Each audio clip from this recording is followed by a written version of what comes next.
And next up on Tuned into NoCo, I have the opportunity to speak with the Colorado Chapter Alzheimer's Association Senior Director of Marketing and Communications, Jim Herlihy. First off, Jim, it's great having you on our show. Sure, you bet. Thanks for having me on. Absolutely. For our listeners who don't know, can you explain what the Alzheimer Association is all about? Yeah. Alzheimer's Association is the world's largest nonprofit funder of research to find a cure for Alzheimer's disease, which is the seventh leading cause of death worldwide. And it's the only major disease without a prevention or cure.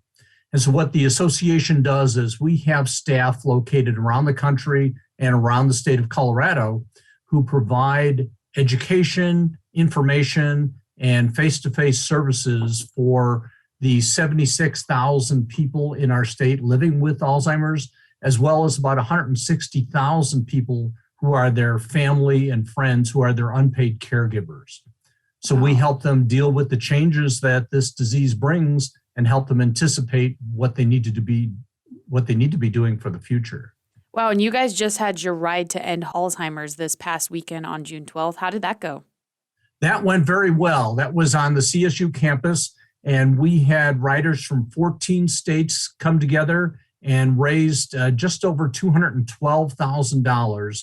And every dollar of that goes to research to find a cure. That's amazing. And you also have more events coming up. So we have coming up in July, you'll be doing the Alzheimer's Association's International Research Conference. So this is the world's largest Alzheimer's conference, and I'm sure you're busy getting ready for that. Can you tell our listeners what this conference is all about? Yeah, this brings together the best minds from around the world. Last year, it was about 160 countries were represented. And what they do is they either come to learn or they bring their latest research, and it looks at Alzheimer's from all perspectives. It's looking at prevention, it's looking at behaviors, diet, exercise, it's looking at diagnosis, because one of the keys for this disease is getting a diagnosis early to see if there are any treatments that can be effective. And then obviously looking for a cure. This disease was discovered first 115 years ago, and there is yet to be a survivor. So we are looking for the first survivor of Alzheimer's disease. Wow. Well, that sounds incredible. For anyone who'd like to get more information on how to attend this conference, you can visit alz.org. Now let's move on to your next event. You got a lot going on this year. What's happening August 14th? This is a softball tournament, the third annual. It'll be held at the Severance Community Park.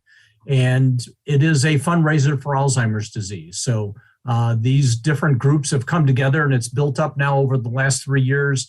And we're excited to have so much competition from these different groups and agencies. And we're hoping to get a good turnout from the public. And again, raise some funds for a cure. Definitely. You guys have so much going on. I was looking at your events coming up. You have something else happening this fall. I think it's in October. What's going on then? Well, this fall, we've got 13 walks to end Alzheimer's across the state. And 2 of those are up in the northern Colorado region. We've got one that will be held in downtown Greeley at Lincoln Park on Saturday, October 1st. And then we have one in Larimer County on October the 8th. At CSU Canvas Stadium at the New Belgium Porch. So those are 2 events where we encourage people to come out and walk in honor of people who may have either be living with Alzheimer's now or may have passed away from it.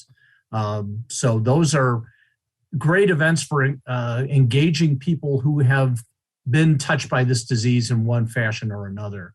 And as I said, there's 76,000 people right now living with the disease, and many more who have died who were never diagnosed. So we believe it's important for people to come out and learn about the disease, and if they see signs of it in a loved one, to get them to their physician for a diagnosis. For sure. And speaking of learning more about the disease, for our listeners who may not know, can you explain what the 2 types of Alzheimer's are? Alzheimer's is a form of dementia. Dementia is kind of the umbrella term that covers Alzheimer's and a number of other diseases, including Lewy body disease and frontotemporal dementia. And there's actually several hundred types of dementia. Okay. But Alzheimer's is the most common form of it. And it's estimated between 60 and 70% of all dementia is Alzheimer's. But what the medical community finds out is that many times people have more than one form of dementia. So you can have Alzheimer's with Lewy body disease. And that's why many times what seems to be dementia will appear to be different in different people because they have different combinations of dementia with different, that manifest themselves in different ways. Gotcha. So what are the most common signs that people can look out for if they're thinking that somebody they know might be suffering from Alzheimer's? We do have classes that people can take online or in person that talk about this very thing. But the 10 most common signs include memory loss that disrupts daily life. I mean, as we age, we all forget where we park our car or why we walked into a room or where we put our keys. But when we can't retrace our steps, or if we find our car keys in the freezer, or we're parking somewhere that we would never think to park our car, those are signs that something unusual is going on. So that's probably the most common sign. Okay. But other ones include challenges in planning or solving problems, difficulty in completing familiar tasks. So not something new, but something we've done many times before. Confusion with time or place, trouble understanding visual images and distances, new problems in speech or comprehension, misplacing things and losing the ability to retrace steps, very similar to the first one, decreased or poor judgment, changes in ability to work or socialize. And another one that really isn't often recognized as part of Alzheimer's or dementia is changes in mood or personality. Really? So if you were to go see a relative, say your grandparents or your parents who you hadn't seen in a year, and you see a change in their behavior that is totally uncharacteristic for them. Say your mom was always very well kept. She always liked to dress up and wear makeup. And then you see her ignoring these behavioral habits that she's had. That might be a sign that something is changing that she doesn't have control over. It's not that she's decided to be casual, but there's something happening that might suggest a visit to the family doctor. For sure. Going back here, what's the difference between early onset and late onset? Is that just when the diagnosis happens, or is there one that's more severe? Well, these terms get a little bit confusing.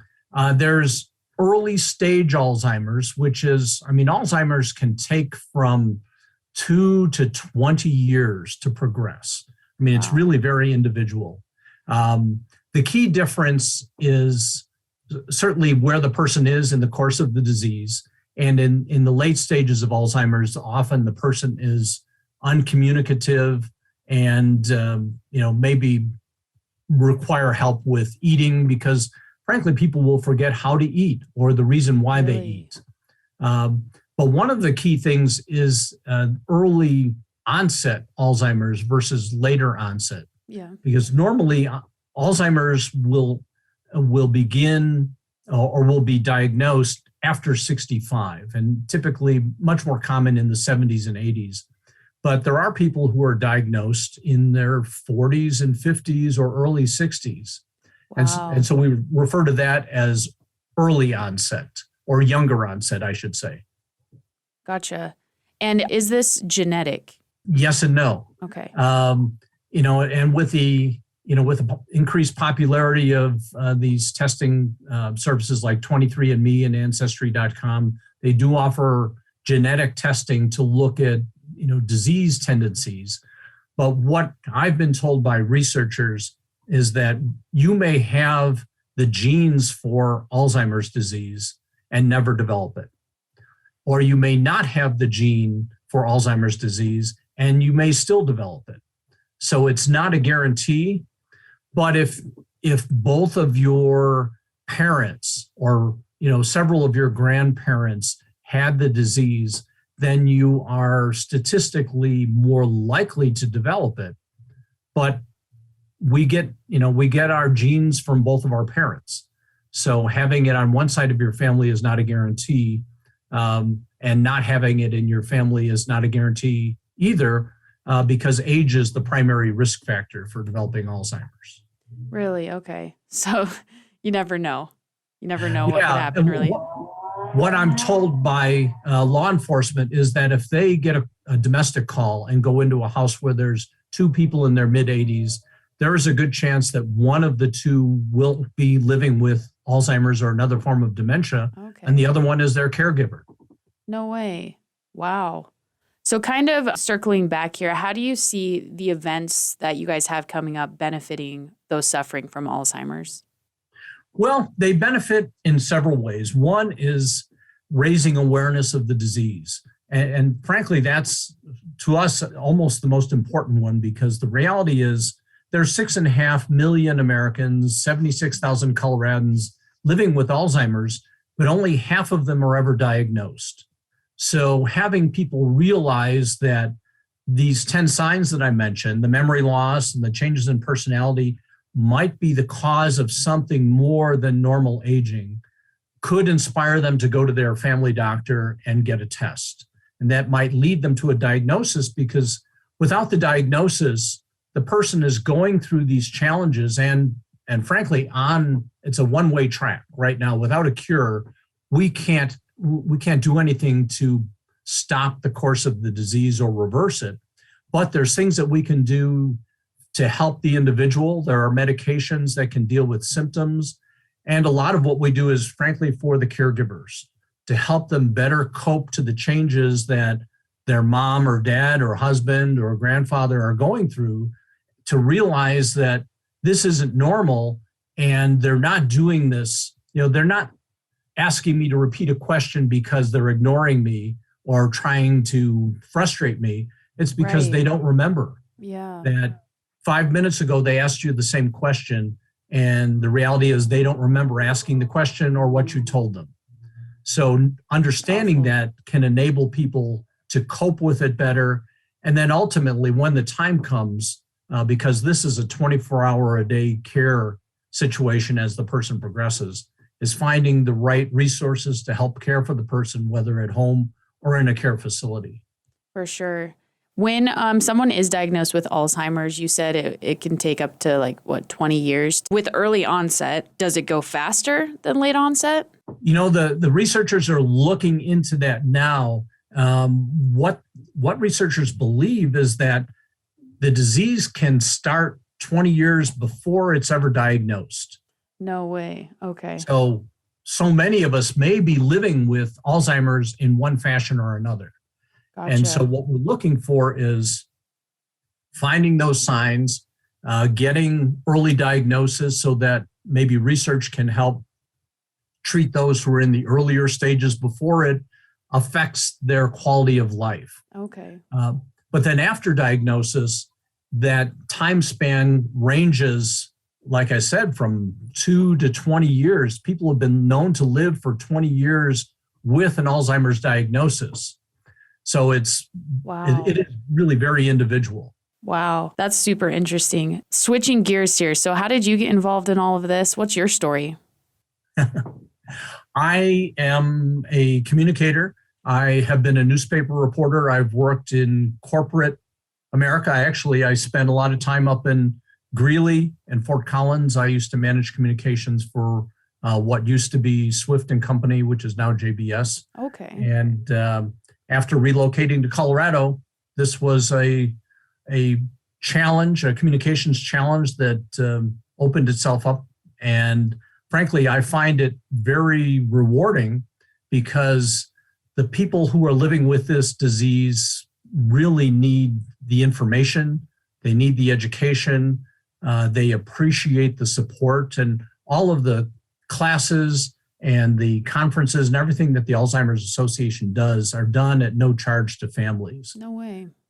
And so the fact that they can call our helpline 24 hours a day and talk to trained staff and ask questions and get advice and get referrals to local resources is all free. And that's kind of an irreplaceable service. We're the only organization that does that. Wow, that's amazing. Speaking of, if someone listening might think that someone they know has Alzheimer's, what is that phone number or website that they can get on? The phone number is, and again, it's free. It's 800-272-3900. And it's staffed around the clock, and we're multi-language capable. So if people are speaking another language, we can respond appropriately. Wow. We also have a website that is www.alz.org. And there's a lot of information on there about the disease, about free online classes. A lot of what we do is offered virtually, but there's also in-person classes, things like legal and financial planning. When you have a loved one who is progressing in this disease and you need to understand how are you going to deal with it, what kinds of powers of attorney and financial planning, that's all in there. So it's really a wealth of information for families who are dealing with something that when you get that diagnosis, often people don't know where to turn. And This is frankly a first place to turn. Amazing. Well, Jim, again, thank you so much for taking the time to speak with me today. Is there anything else you'd like our listeners to know? I guess what I would encourage people to do is to go onto our website. And if you have any questions about a loved one, this is a place to go to get information. I talked to one woman whose husband was dealing with dementia, Lewy body disease, but wasn't diagnosed. And she was concerned that he was losing interest, that his attention was going elsewhere, and that their marriage was falling apart after almost 50 years. And then she took him to the doctor and got him diagnosed and realized this is an illness. And that's where people get the value of this diagnosis, because just seeing a person go through these changes and not knowing why and not being able to help them doesn't do them any good. Right. And even though there's not a cure, the diagnosis helps guide you through the process of coping with this disease and helping your loved one lead the best life they can for as much time as they have. Absolutely. Thank you for that.